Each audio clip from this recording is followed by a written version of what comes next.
Here's to the crazy ones. The misfits. The rebels. The troublemakers. The round pegs in the square holes. The ones who see things differently. They're not fond of rules, and they have no respect for the status quo. You can quote them, disagree with them, glorify or vilify them. About the only thing you can't do is ignore them. Because they change things. They push the human race forward. And while some may see them as the crazy ones, we see genius. Because the people who are crazy enough to think they can change the world are the ones who do.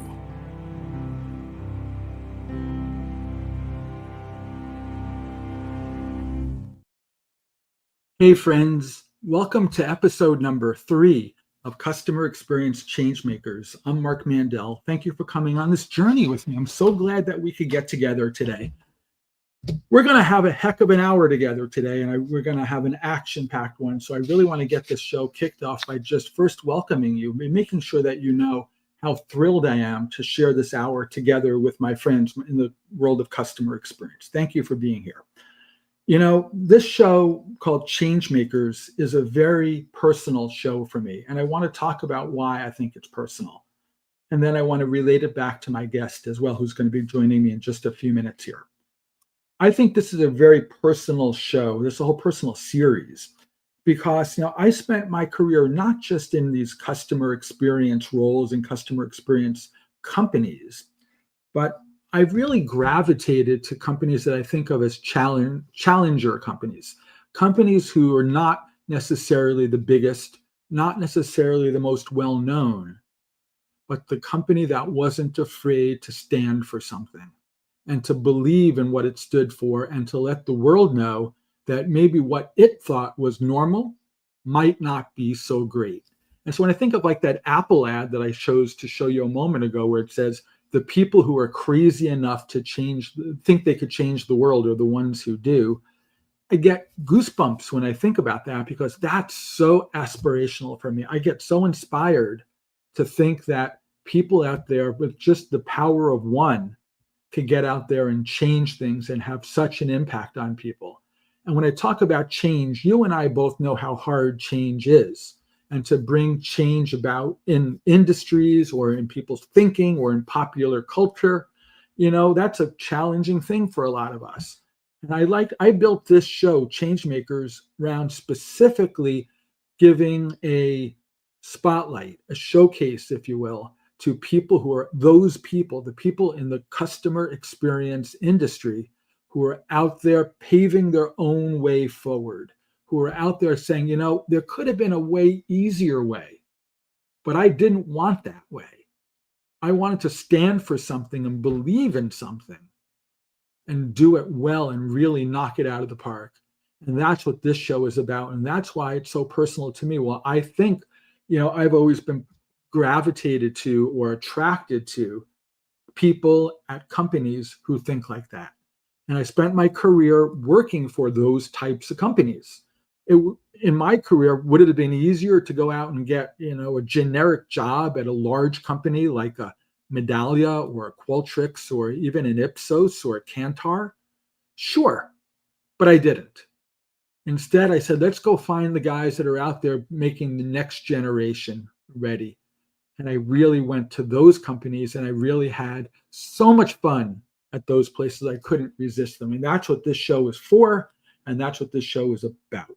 It's about people who are out there to make change, not to go with the popular vote. It's the less popular vote, the vote that people don't necessarily know, but when they discover it, they're like, of course, that makes perfect sense. And that's what I'm here to talk to you about.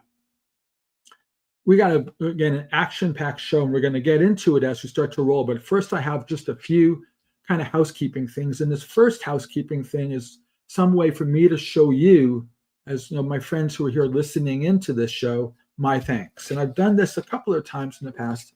I love these books. You know, I must have read, I don't know, 400 books in my life about customer experience work, either directly, like how to do good customer experience work, or by inference, where people who are just known for good customer experiences talk about what they do and why. And that latter example is a gentleman named Jesse Cole in this case. Jesse Cole's written a couple of books. And if you may not know Jesse or his name even, but if you've been following much in the kind of the sports culture world over the last couple of years, Jesse owns something called the Savannah Bananas. And if you've been following anything about the Savannah Bananas, they're on a tear. They've gone from being this little obscure, off the circuit, fake Harlem Globetrotters of baseball team to selling out 90,000 seat arenas every place they go, every city they visit. And Jesse owns the Savannah Bananas, and he talks a lot about his belief in the fan experience and what makes or breaks a great fan experience. And I wanted to encourage you, if you want copies of his books, do me a favor, just send me a message here on this in the comment screen, or if we're on LinkedIn or YouTube, and just use the comments, say, I want a copy of Jesse's books, and I'll get them in the mail to you as my gift. I think they're really pretty remarkable, and there's 2 different ones, and I'll send you both, again, as my gift. Well worth checkout.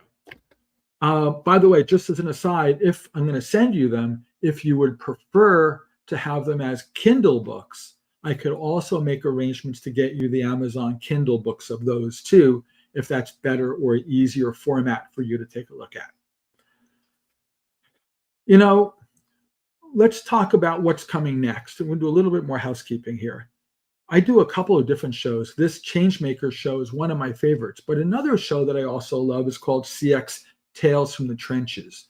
And we're going to be starting season number 2 of that show in about 2 weeks. And we're going to have some new guests coming along that are some cases vendor side guys, in some cases client side guys, but I like bringing them both on at the same time and have a conversation amongst the 3 of us. And so more of that to come. We're going to have some guys from companies like Cotera and Opinator and They Do, and a handful of others come join me in coming weeks and months, and we'll have some announcements about that. A little bit of a personal announcement to also share. You know, not to get extreme about it, but you know, there's that saying which I remember sort of in a pejorative way from my high school days. You may have heard it too, where people said, those who can do, teach. Those who can't do, teach gym. I'm not much of a gym guy, nor a gym teacher, but I can tell you what I want to relate that to. I've spent most of my professional life helping other companies to build, to launch, to build, to run, and to grow successful, mostly software ventures. And if you don't know this about me, in the last 3 or 4 months, I've gotten a team of guys together on my own, and we're building our own software business. I call it Auction Wire. And we'll talk more about Auction Wire in coming weeks. But what it really is, it's a new way to buy sports cards and sports collectibles from auctions using AI.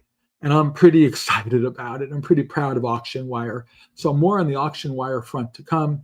And you guys maybe have been seeing the news this past weekend about that big basketball card, that Michael Jordan, Kobe Bryant autograph card that showed up at a company called Heritage Auctions.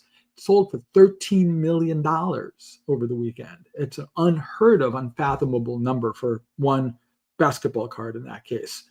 So I want to talk to you about Auction Wire. It's coming, and it's something that I'm immensely proud to talk more about soon enough. Let's change gears here and talk now about what we're really here to cover. We're going to be here. I'm going to bring my guest, Adam Dorrell, on in just a moment.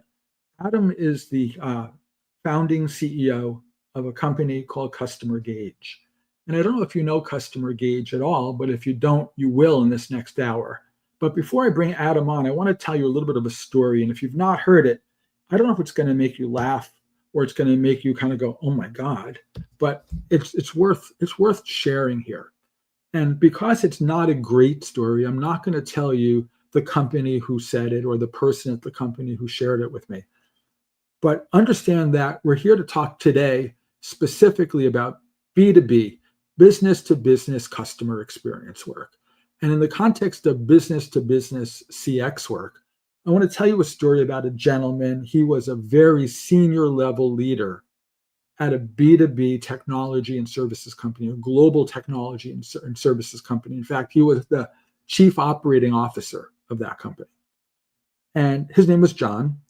And John once called me, this is years ago. He called me as an acquaintance of his. He knew what I did in the world of CX. And he said to me, hey, Marc, I need your help. He goes, my team and I, we just a couple months back paid, in that case, Bain Consulting, he said, $8 million to implement what John called my NPS program. And he goes, at my level, I just get this monthly snapshot report about how my NPS is doing. And he goes, there's months when it goes up, there's months when it goes down. And when it goes up, my boss, the CEO, calls me, he goes, John, you're a hero for getting the score up. He goes, the next month it goes down. The same boss calls me and I'm a moron. So what John was calling me to ask me for help with was, he said, I'll never forget this quote, guys. I just want your help to maximize my hero to moron ratio. I want to be a hero a little more often than I'm a moron. And it's just about really chasing that higher NPS score and keep it trending up.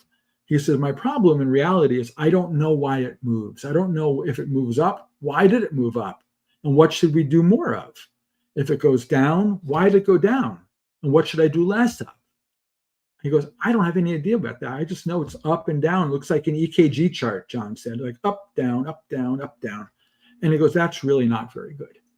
So after meeting with John, I tried to figure out how can I help not just John's company, but other B2B companies as well over these last 10 or 15 years think differently about customer feedback, customer engagement, customer insight, ultimately customer experience improvement and transformation.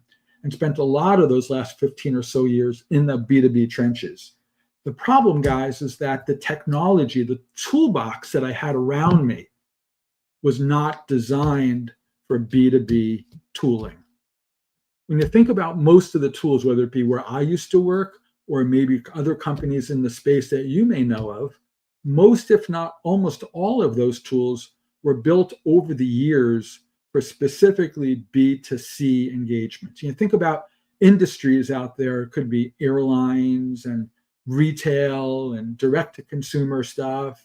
These are platforms that are designed to satisfy those industries, those vertical markets where the numbers are huge, but the reality is they're just not B2B.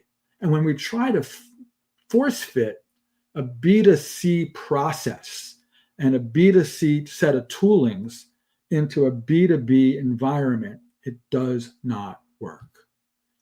Things break down. The idea of who is the customer gets completely distorted.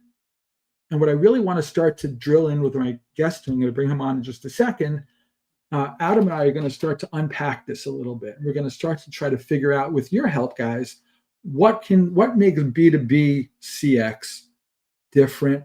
What makes B2B CX maybe more sophisticated or even more complicated of a problem to go solve?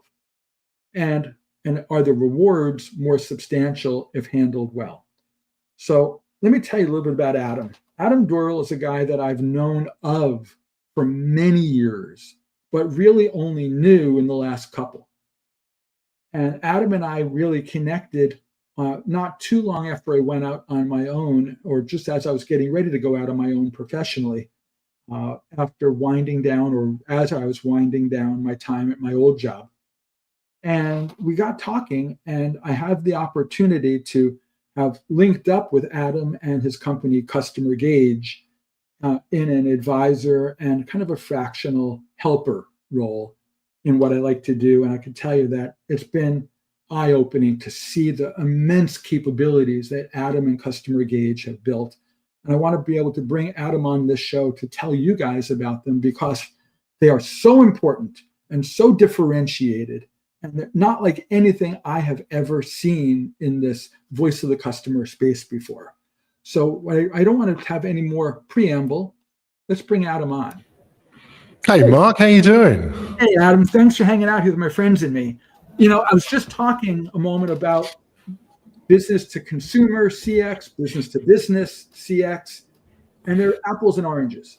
That the reality is that the challenges that you signed up for when you and the team put CustomerGauge together all those years ago. Yeah. You said, I want to go out there and solve the bigger problem. I want to go out there and solve the more interesting problem. I want to go out there and solve maybe the more impactful. I believe, and I think you would concur, that you built a business uniquely solving the problem around B2B customer feedback, analytics, and operationalization. Right? How do you get businesses to share feedback? How do you get businesses to give you meaningful information, and then the key stakeholders in those businesses and know who's who in the zoo? And then, okay. Well, hold on, Mark. That's a lot to unpack. And right now, I'm still working on trying to improve my hero to moron ratio. So I'm going to try and, I love all those questions, but if it's okay with you, how about we go a bit more slowly and we try to break that down? Yeah. Okay? So let's just talk about, I know CustomerGauge because I've competed against you. I've worked with you now. But it dawns on me that a lot of people listening and may not know you, may not know CustomerGauge. Yeah. I'd love to hear kind of the story. Can you take just a few minutes to tell us? Yeah, and it's interesting. I think one of the things we realized that, I don't know, a couple of years ago, we're probably the only CX company with customer in the name, I think. Well, there you go. So, we still like to keep it front and central. But it really, first of all, thanks for that wonderful intro. And it's really good to be here. I appreciate being in front of you and your audience. So let me tell you a little bit about how it started, because the dream of what we do at CustomerGauge, which is to try to, frankly, help you have a better understanding of your existing customers, didn't come specifically from B2B or B2C. I was working for a very big electronics company who just started out selling directly to consumers, and they weren't doing a great job. And in fact, but it was interesting that the fear of the company about their own CX was worse than the customers had. So we knew this when we started out doing a net promoter survey with them right at the beginning of 2004. So that, first of all, ages me, but I think was one of the first NPS practitioners out there. You started when you were 8 years old, right? Something like that. Yeah, I know. I've got a few. No, I've been around forever, Mark. You know that. So we start, and so the confidence of the company was less than what the company, the customers were saying. But it was clear that there were some things that needed to be fixed. And one of the things that popped out then was a couple of things I found true throughout my career, is that most marketing people aren't very good at segmenting customer bases. Something to do with maybe they're not very good at doing math. I don't know. I'm a marketing guy myself. I'm with you. And then the other thing is that you always put the best people on acquisition, marketing or sales. And generally, the people who are on retention are the people who are not the A grade. At least that was the thinking about that. It's the junior retention. Exactly, right. So anyway, so a lot of lessons from this, and but I was challenged one day by the head of my division, who said, "Hey, this is great. All these customer comments coming in. So you are going back to them and answering everything." I'm like, whoa. Hold on. There's no way I can do that. I've just got 1,000 pieces of information in, and that was just from last month. How the hell am I going to do that? But that was the spark of what became CustomerGauge a few years later on my kitchen table when, we started to put this together and coding it ourselves. And when we started, we would go after any customers, B2C, B2B. We didn't really have the concept of a distinction. But we had this strong drive together. It's Camilla Shelton and myself who founded the company, of you have to do follow-up. You have to close the loop with customers. Yep. And the culture in B2C companies about closing the loop is just not there. And there's a good reason for that. There's just not enough money usually on an individual customer to make it worth the while for any follow-ups. It's like a return on effort problem. Right. So guess where there is an interest in following up on customer feedback? That's in B2B. And so we made that pivot really quickly and started to build out CustomerGauge to have things like an account field that you can bring these things together. Ways of tying in your the people in the company to various levels in the organization. Are they at the C-suite? Are they middle managers, or are they operational folks? Bringing in things like account revenue, and just making it a system that was really suited for B2B and to help measure that. And I think to this day, nobody is really following us on this. I think we're out in front to do this stuff, which I'm really proud of. It also might say something that there's less of appetite in B2B for customer experience, but we know the companies, and if I can give you some experience, some examples I'd love to go into of people who are doing it really well. There was a phrase that strikes a chord with me. You didn't use it, but I've used it in my past. I want to test it with you. Go on. When I think about one of the differences between B2C and B2B, people may have gravitated to B2C because they think, well, the numbers are bigger, right? No, there's more customers, potentially more feedback. But in the B2B world, the phrase I want to test with you is what we used to call LVHV feedback, which was low volume, high value. Oh, yeah. Right. So you're not Starbucks, you're not McDonald's, you're not cranking out 1 million surveys a week. That's just not necessarily. But every one of those customers is important, right? And these are larger accounts that might represent thousands or maybe millions of dollars to a company. Yeah. Right. And you want to treat those accounts like they're gold. You don't want to. It's not a numbers game. It's not about we win some, we lose some. Right. You want to keep the ones you got and grow. Right. But the reality is, I think when you're talking about that return on effort and treating B2B accounts like they're gold, this is just my opinion. You want to go out of your way to make sure that if they share feedback, that you do something substantial with it for everybody's benefit. Yeah, I love that, Marc. I'm really going to run with that statement. I love that. I've never heard LVHV before, but I absolutely follow that. The low volume, high value is crucial. We've got some companies we work with. They've got maybe 60 clients. Yep. And half of those are multi-million-dollar clients that they've got. Yep. I can think of a few, like in the auto supply chain, for example.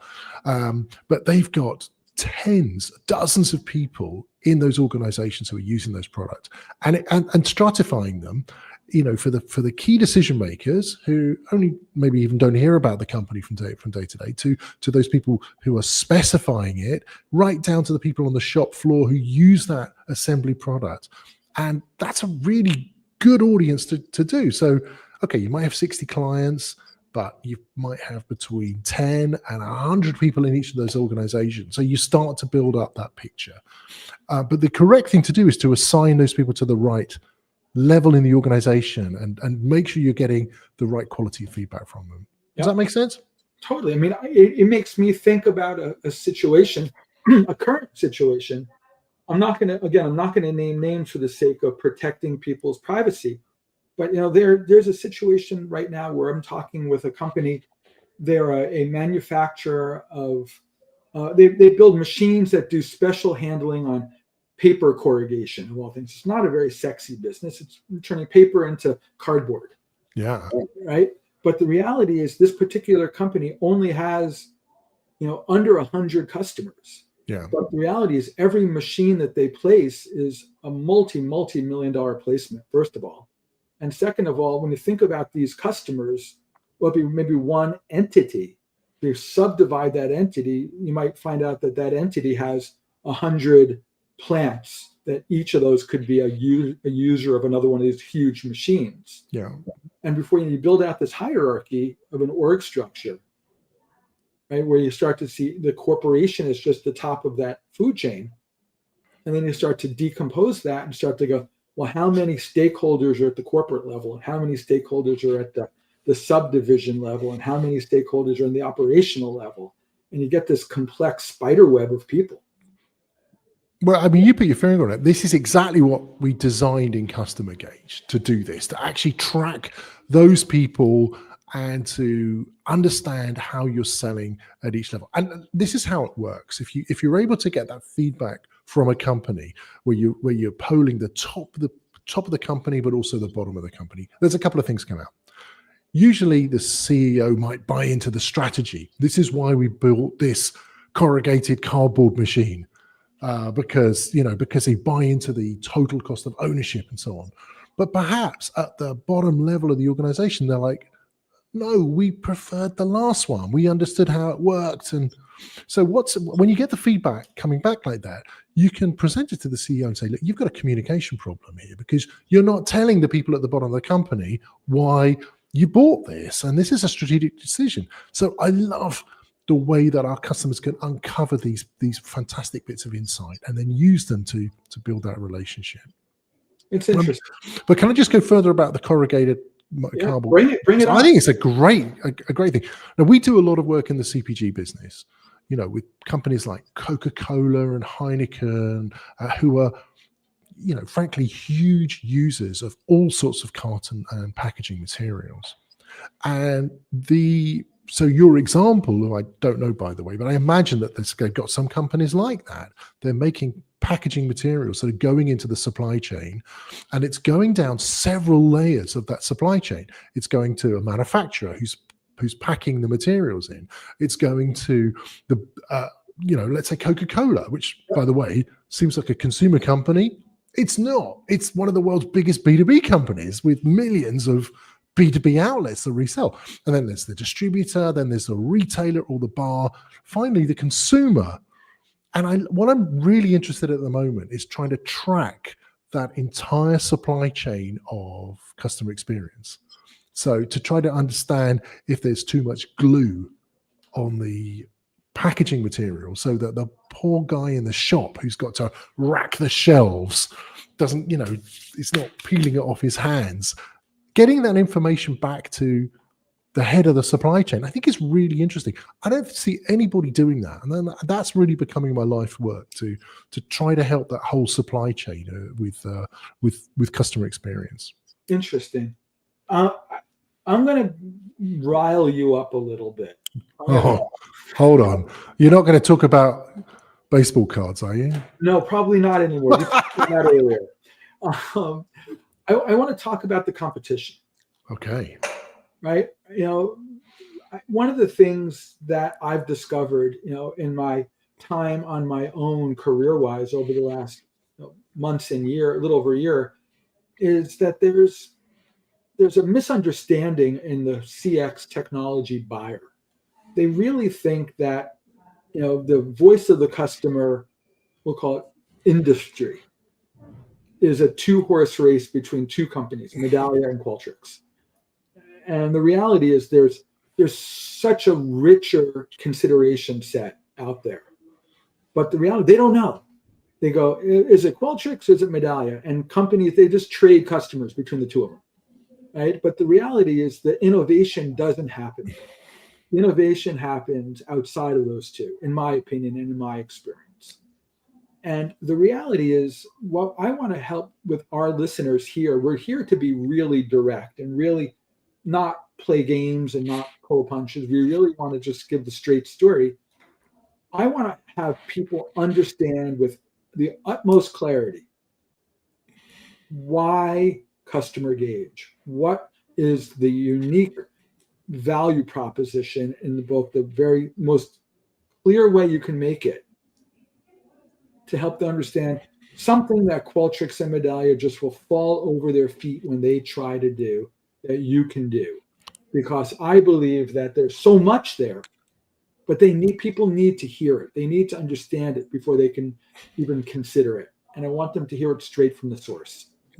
Thanks for saying that, Mark. I mean, of course, there are other companies out there, as I say, you always have a choice. But I can tell you how we handle B2B data in CustomerGauge cannot be touched by Medallia or Qualtrics. They're just not built for it. And I mean that with the greatest respect. These are fine companies. I agree. Who are really good at, I think, I don't need to go into the details of what they do, but for example, the way that Qualtrics allows you to research stuff to the nth degree is phenomenal. That's not really our bag.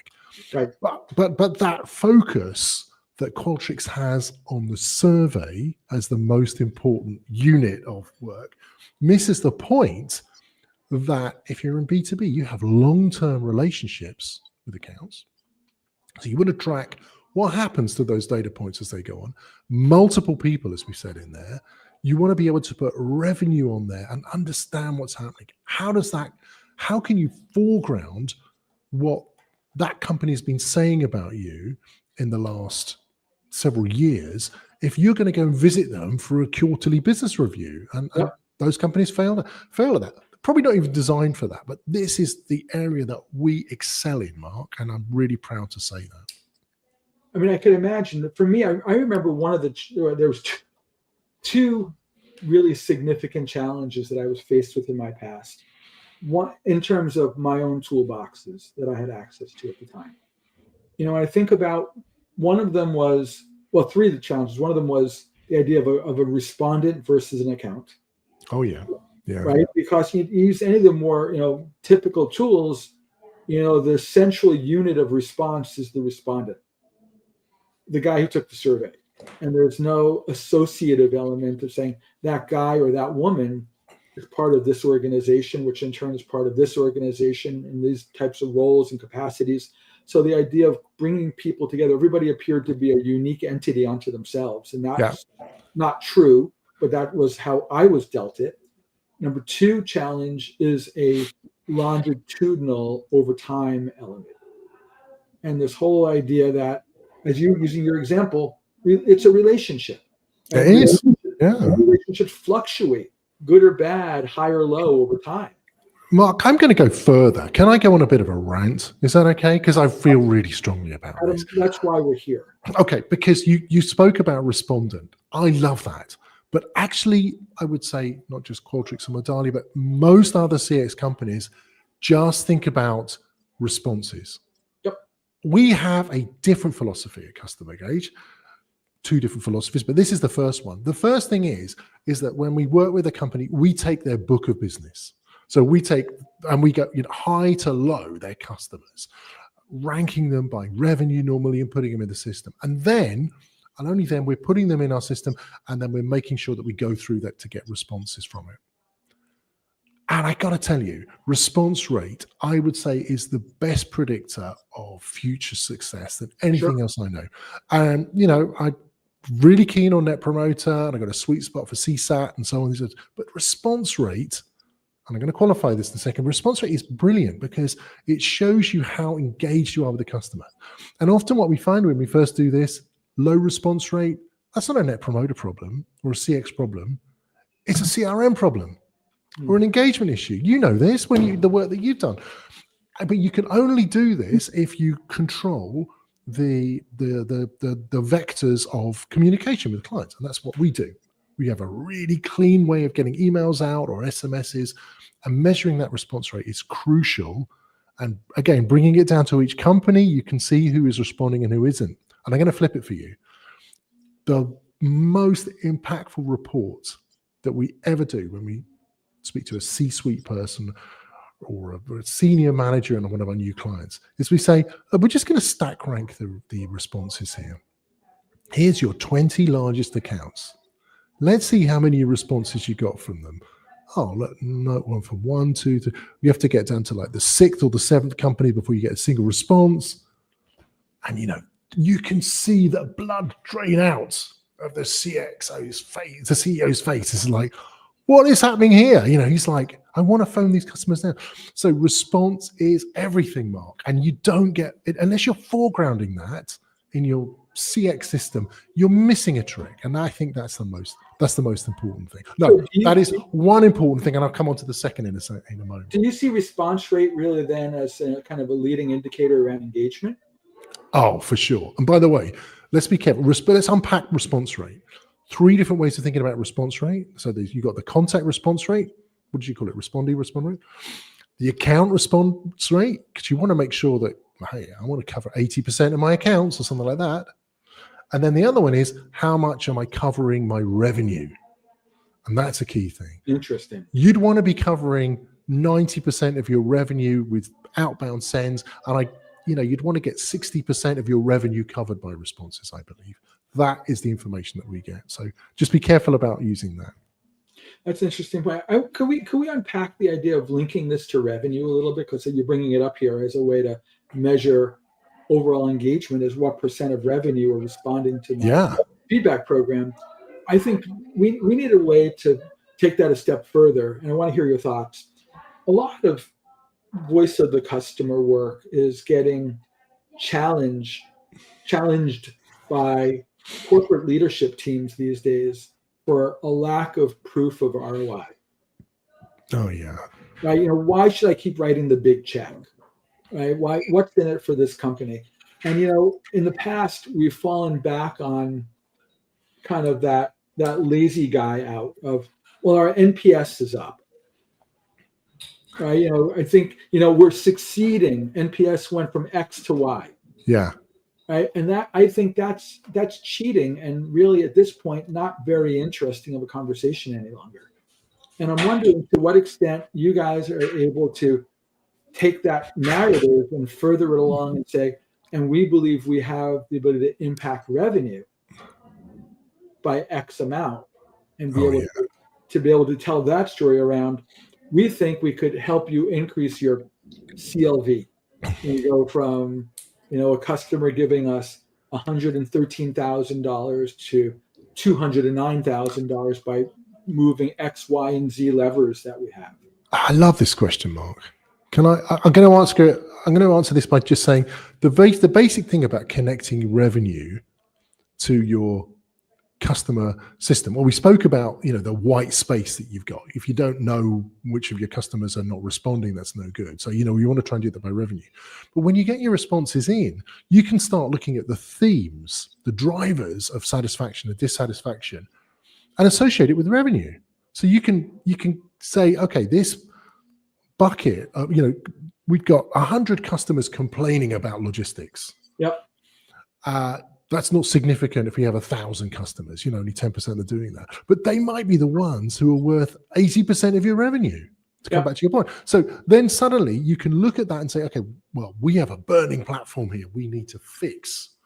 And that is associated with it. So that already explodes some more value in there, because you start to understand what your drivers are worth by revenue. That's already a big step forward. But then let's think about the benefits to any CX program. And I put it to you, there's 3 areas I would put it in. The first area, which most people start with, is what you might call complaint avoidance, fixing churn. So, you look at the negative stuff, you reach out, you try to rescue those customers. That's one bucket. The next bucket, this is actually fairly overlooked, is finding promoters to upsell to. This is my favorite example. We have one of our companies, it's a big drinks manufacturer. They know that if they have a promoter, that they're twice as likely to be able to sell a second product line to that outlet. And that means if you're at the end of the quarter and you need to make your targets and you're scrambling around for people to do, you pick the promoters out and you just go and say, hey, would you like to do this? And the chances are twice as likely as you do to somebody else. Very simple metric that they've now adopted through the entire organization. And the best thing about this is that when the salespeople understood this, they suddenly go back to the CX people and say, can you survey more of our customers, please, more frequently? Because the more promoters you have, the better. So that's a real tangible thing. And Mark, there's a third bucket. And again, I would say this is overlooked. Hang on, I've got Fred's latest book here. I keep this on my desk, Winning on Purpose. So Fred talks about referral customers. And I think less than 10% of the companies we ever deal with have got a really robust referral program. But again, if you can activate your promoters to go on things like the Marc Mandel show, for example, and talk about things, it's about amplifying the voice and finding those people and doing it. So there's 3 buckets. So churn avoidance, well, that saves you on the bottom line. Upsells, huge for salespeople, and then reducing your marketing costs by bringing in new customers is the third bucket. If you can do that and find the revenue buckets in that, for you, that's gold. And that's another thing that we do for our clients. I don't know anybody else that's really doing that as a part of a mainstream software platform. So that's a huge thing that's valued by our customers. So let's unpack those for a minute. So on the first bucket where you talk about just detractor rescues, Yeah. I feel very strongly that your CustomerGauge closed loop management system might be the best in the business. That's really kind of you, Mark. Thank you for saying that. It's something we've really worked out over the years. I think that you've not just built a sophisticated capability, you make it easy to understand who needs what help. And then now with the most recent advancements in AI. Yeah, that's true. You're rolling AI into that workflow in ways where a lot of that lift is being done for the rescuer to help the to be rescued in a little bit of an easier way. Well, you're prescribing steps, right? You're even writing emails for people. All they have to do is go, yeah, that looks good, click. Yeah, but that's, why that you've probably heard of fear of feedback, right? You've had a career in this stuff. You come across fear of feedback before? People are terrified to be hearing the bad stuff. Yeah, people are paralyzed. Even if it's good, people don't know what to do. So that's what we're using AI to do, is to write a suggested email or a conversation starter. It's like it has a stratospherically impact on the closed loop rate. And Mark, can I give you another stat? We did some recent work with a client where we actually looked at the cost of doing a closed loop action and seeing what the lift is for doing a closed loop on this in terms of future revenue. What we found, in short, is that if you have an intervention, a closed loop, you're going to have an impact on future revenue, and the cost came out something like this. It's something like it's $15 to $20 to do a closed loop intervention, picking up the phone, doing an email or something like that. It's 15 minutes of somebody's time. That's what it counts. But the impact on that is something like $250. Wow. So it's almost like it's a 10 to 20x impact on that. But where you get the biggest impact, no surprise, but I don't know if anybody's been quantifying this, is on zeros and ones. If you go out to a zero, it's like 150x is the difference. So for the same intervention cost, hey, man, what can we do to fix it? There's something, and this is what I really love. If we've got time to talk about the human impact of relationships, this is what I really live for, is that there's something about customers, especially in B2B, where they give you a chance. We all know you can screw up. Stuff happens. So part of it is venting about it to somebody and just absorbing that oh man, we really screwed up. To saying, okay, how can we make this right for you? And then if you show up and you fix it, then you've almost got a customer for life. The stats prove this. So if anybody takes anything away from this, is that closing the loop and closing it fast within 48 hours has a disproportionate effect. Something like 10 to 20x revenue on that. I remember a story. This goes back a lifetime ago. I was with a consulting outfit at the time, and one of our clients was a large credit card issuer, and they were rolling out a high net worth credit card product.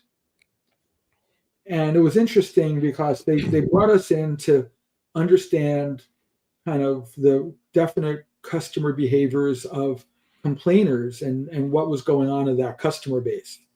And we discovered when we did some very preliminary research back then, this is probably 10, 11, 12 years ago, where we said to the client, we've uncovered the fact that your most loyal customer, bar none, is the customer who had a problem that was easily fixed versus, the guy who never even had a problem whatsoever.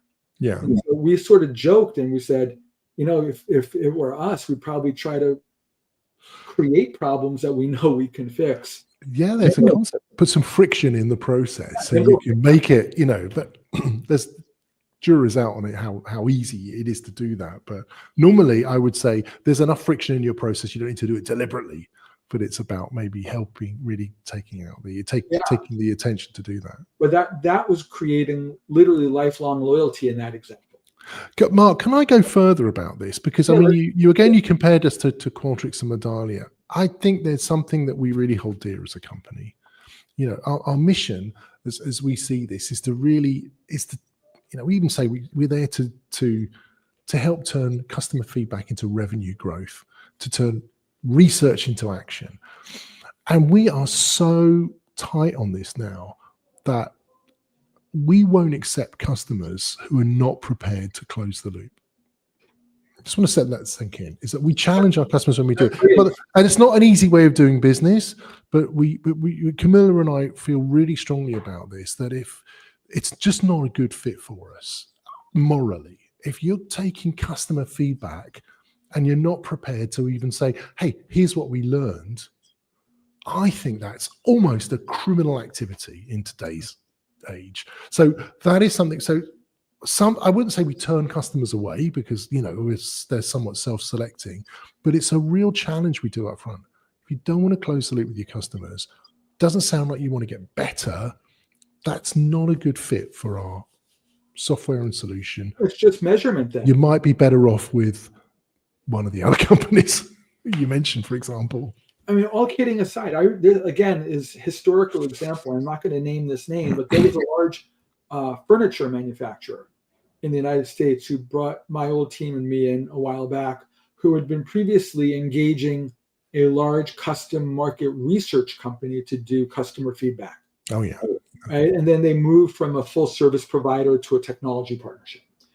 And I remember when I first met the company before they engaged my team, I said, how do you do it today? And they told me, and I said, can you show me an example of this feedback that you collected over the years? He says, sure, come with me. And Adam, no lie, the guy walked me into a room in the office building. Yeah. It was floor to ceiling bookshelves. And the bookshelves were full of these big, fat, loose leaf binders. And each binder had writing up the back of the book, like, 2006, January to June. And each book was full of maybe 750 PowerPoint slides. I guess where this is going. The books were dusty, right? They had never been opened or touched.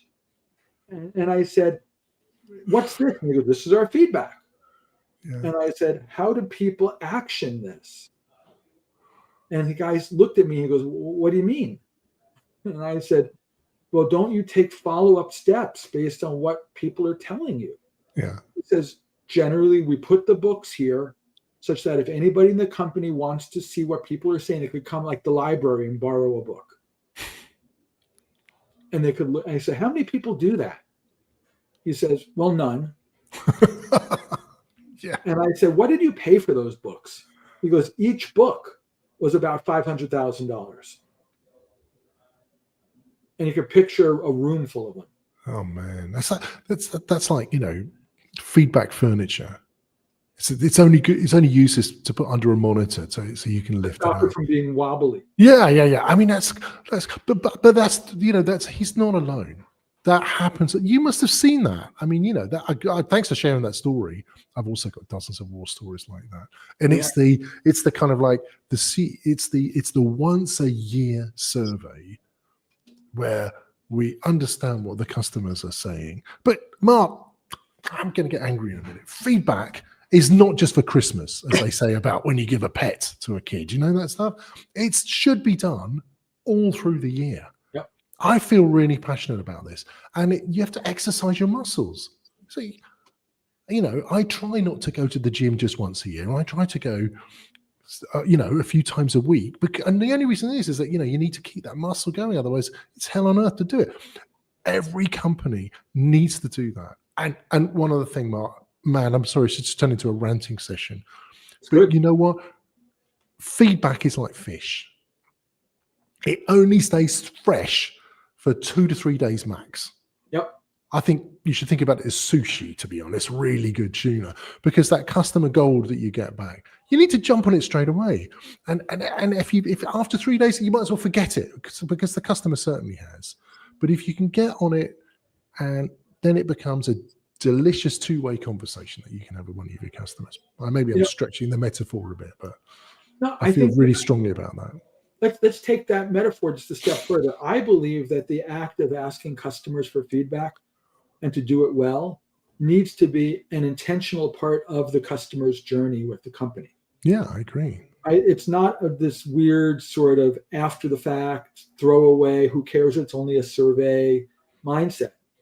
I think we need to deliver a ideal experience in the feedback process if we want our responding customers to take that request seriously. Yeah. Right. Otherwise, if we treat it like it doesn't matter to us, it's not going to matter to them. But there's a technical barrier to do this, because most, again, you spoke about some of the leaders out there. These are often administered by the high priests of insight in a ivory tower, by the way that mainframe computers used to be. And we don't believe in that at all. We believe that feedback should be in the hands, the people who are in the customer front line. You've got to get it to them. Yep. That is what we do. We've got some of our customers with thousands of licenses of CustomerGauge. They're getting the feedback immediately. They have all the tools to look back through the history and act on it with AI, as you can see that. And that is what makes the difference. You have to somewhat trust your frontline people to have those grown-up B2B conversations with customers and be prepared to be vulnerable about poor performance. We screwed up on that. That vulnerability builds trust and transparency. And Marc, you must know this from your career. Trust and transparency in a business relationship normally leads to better business outcomes, right? That's at the heart of everything that everyone at CustomerGauge stands for. Is trying to really build those personal relationships with feedback, and that's what we really care passionately about. But when you talk about fear of feedback before, and even here, one of the things I relate to is companies, B2B companies, where the conversation goes something like this internally. Oh no, this is not a great time to be getting feedback from such and such a customer. Yes. We had a really bad delivery with them. We're not going to talk to them right now. We're going to hold off. Or they're a little late on paying our bill. Let's hold off. Or, we haven't upgraded the software lately. Let's hold off. Yeah. Right. And that's terrible.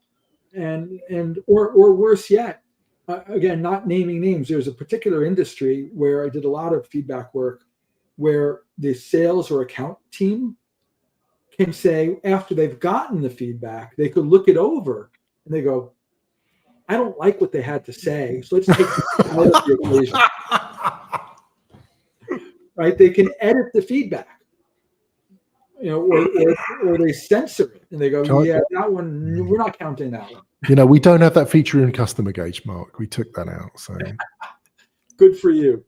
It's shocking though, isn't it? I mean, they're only cheating themselves. Yep. That's what my mother used to say. You're only cheating yourself, Adam. It's the same thing, isn't it? It's just, why would any company do that? It's like, it's terrible. It's terrible. Talk about companies I know we're winding down our time here. You mentioned a couple of companies before that you and the team work with and for right now. But I want to ask you a bigger picture question.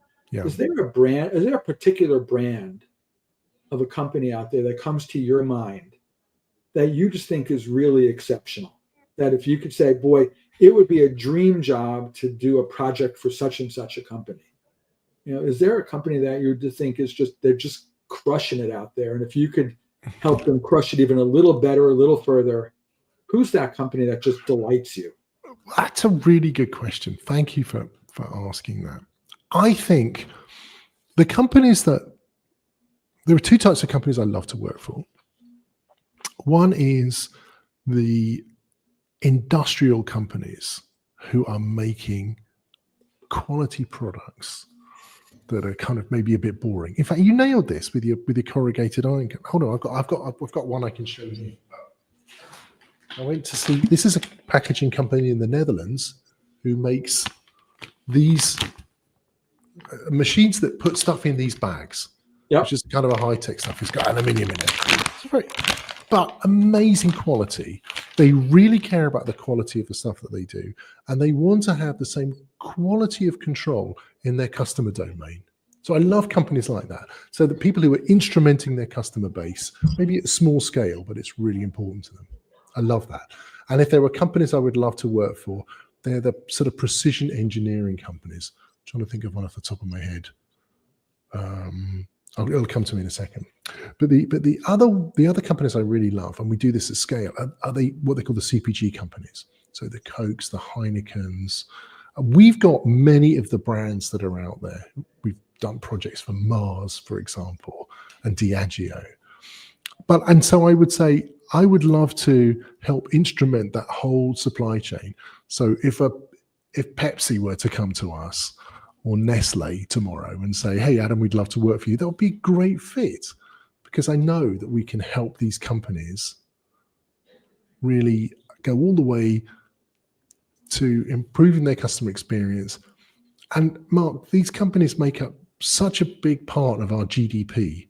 So many people work in that supply chain that as they start to lift this, I believe it can actually make a material difference to mankind, if I can use that word, you know? Sure. Something like 5% of the world's population work in the CPG supply chain, whether it's from picking hops for beer, farming stuff, making cardboard rolls, filling up bags like this in the supply chain, to stacking shelves, to serving beer, and anything that can be done to lift the customer experience along that supply chain.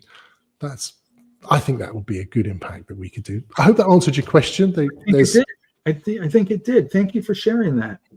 You know, I would love to sit here and talk with you for another 18 hours before we have to go on to our actual jobs, but we're not going to get that opportunity right now. I'm looking at the clock, realizing we're right up against the top of the hour, and I want to be mindful of people who are kind enough to be listening in, to give them back their time. So Adam, just help me understand this. If people listening in now at the live session or in any of the follow-ups on this want to reach out to you, how do they find you? Is it just LinkedIn? Is there a better way to get a hold of you? What's the best way for people to reach out to you? Well, CustomerGauge.com, it'll get to me eventually, but I would say LinkedIn is really good. And Marc, if I could just give a plug to my new digital twin. So if you like the sort of stuff I talk about, a lot of it is available as a kind of digital twin, which is on the Delphi AI platform, by the way. You can see that link in my LinkedIn thing, or Marc, you can post it. So you can ask my digital twin questions and probably get a better answer than you would from me. That's very cool. So CustomerGauge.com? Yeah, CustomerGauge.com is where you need to go. Don't forget, it's the only company with customer in the title. I think that's a really important thing. You know, say this on the way out. There's so many companies out there that claim to have an expertise in thinking about customers differently, but most struggle to actually deliver. And the reality is, I've seen you and your team over the years really just be so differentiated and so thoughtful in what you do and how you do it. You know, there's a rhyme to every bit of reason in what you're doing. And it makes perfect sense. And I hope my listeners, and more to the point, friends out there, take the time to go look at CustomerGauge, visit the website, see if you could ask nicely. Maybe CustomerGauge will let you see part of their content academy. They have the CX Academy on the internet of great materials out there. I think there's some really amazing learning opportunities that you put out there for people.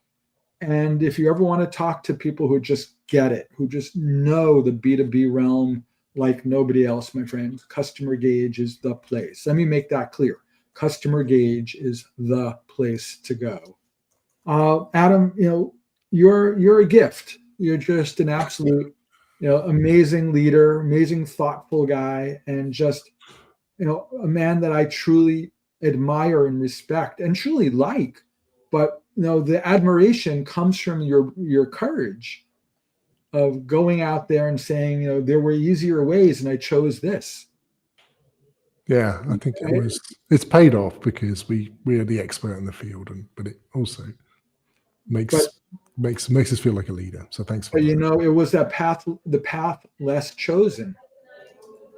and I'm grateful for the opportunity to let my friends hear your story today. So thank you for hanging out here, man. It was good to spend the hour together. And my friends, check out CustomerGauge. It's good stuff. If you want introductions directly to Adam or his team, I could make those introductions for you guys as well.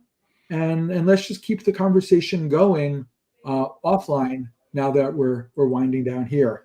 My friends, we're gonna bring this show to a close. We have some new content coming up over the next couple of weeks. Some announcements about that next week. And just keep doing, guys, what you're doing. And Adam, thank you for doing what you do and for sharing the hour with my friends and me. It's good to hang out here with you. No problem, Mark. Thanks for the tough questions. That was, you said you would ask them, but that's it. I hope they weren't too much brain twisters for you. No, hey, and best of luck with auction wire. It sounds like an interesting thing with your cards. Thank you, guys. All thanks. right. We'll see you guys real soon now. Take care. Bye.